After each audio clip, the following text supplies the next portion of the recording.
Thomas MANCH last updated 1632, October 11, 2017. A New Zealand-made Pacific Aerospace P750 XSTOL was spotted at North Korea's first air show in October 2016. New Zealand aircraft manufacturer Pacific Aerospace has pleaded guilty to unlawfully exporting aircraft parts to North Korea. The Hamilton firm broke both New Zealand law and United Nations sanctions when it indirectly sent aircraft parts to the hermit state in February 2016. The development comes as tensions continue to rise on the Korea Peninsula, with U.S. President Donald Trump and North Korean leader Kim Jong-un locked in a war of words over Pyongyang's increasing nuclear capability. Pacific Aerospace Chief Executive Damien Camp with a P750, the type of plane spotted at a North Korean airshow in October 2016.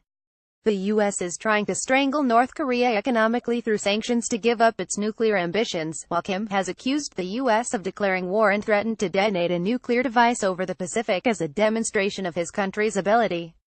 Appearing at Manukau District Court on Tuesday, Pacific Aerospace's defense lawyer Emily Rushbrook confirmed guilty pleas to 3 charges for the indirect export of aircraft parts to North Korea. The company also pleaded guilty to making an erroneous declaration on a customs export form. North Korea under Kim Jong-un, second from right, has continued to develop nuclear capabilities.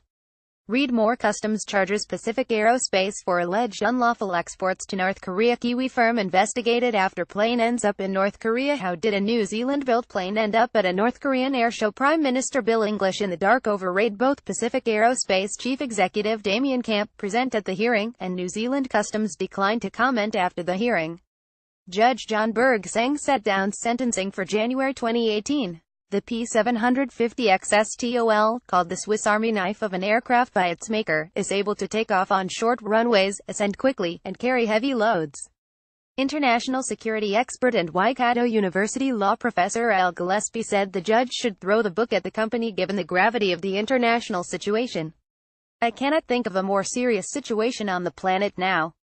Gillespie said the escalating tension between North Korea and President Trump was at an absolute knife edge. U.S. President Donald Trump has called North Korean leader Kim Jong-un a rocket man. In the wider context, what Pacific Aerospace have done isn't going to make North Korea a bigger nuclear power. But what is significant is the whole international community needs to be shoulder to shoulder right now in applying the toughest possible sanctions to North Korea. Customs laid the charges after one of Pacific Aerospace's P750 XSTOL planes was spotted at the Wonsan Air Festival in North Korea in September 2016. The direct or indirect supply of aircraft-related parts and aerospace training to North Korea is a violation of UN Security Council Resolution 1718. Hamilton-based Pacific Aerospace is based at the airport. The 2006 resolution was agreed on by UN member states in response to North Korea testing a nuclear weapon.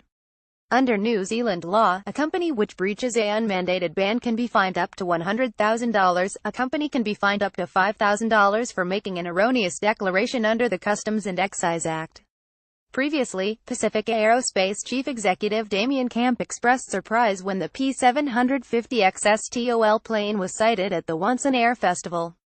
Arampam, a Singaporean-based photographer who attended the airshow and photographed the plane, told Stuff it flew as part of demonstration by the North Korean national airline, Air Koryo. A UN Security Council report from February 2017 written by a panel of experts tasked with investigating sanction breaches says Pacific Aerospace sold and delivered the P750 XSTOL aircraft to a Chinese company in September 2015. The report includes a chain of emails that suggest the company knew one of its planes was in North Korea, and planned to provide parts and engineering training. The emails, from January 2016, show Pacific Aerospace and its Chinese partner were planning to provide a replacement flap motor, tools and training to fix a problem with the aircraft.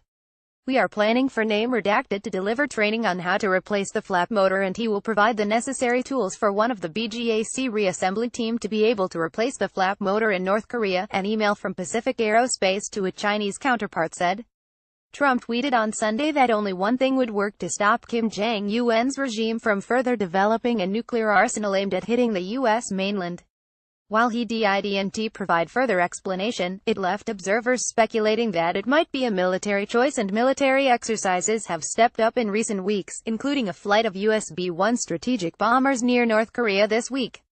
He's also played down hopes for direct talks between the US and North Korea as touted by his own Secretary of State Rex Tillerson, tweeting that Tillerson was wasting his time. Stuff.